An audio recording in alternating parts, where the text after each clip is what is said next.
আলাইকুম রহমতুল্লাহ বারাকাতুহু।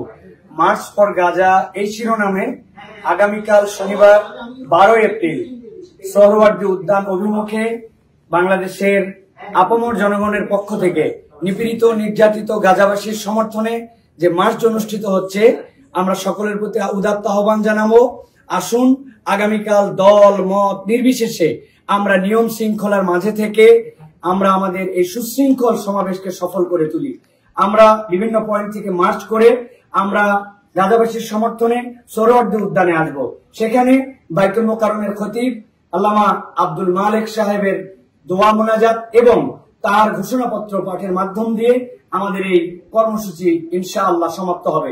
সকলে যে যার অবস্থান থেকে চূড়ান্ত শৃঙ্খলাকে রেখে আমরা নেমে আসি। আবহাওয়ার বৈপরীত্য আমরা অনেকাংশে দেখতে পাচ্ছি, কিন্তু গাজাবাসীর সমর্থনে এই আবহাওয়া, এই প্রতিকূলতা, এই বৃষ্টি কোনো কিছু ইনশাল্লাহ আমাদের বাধা হয়ে উঠবে না।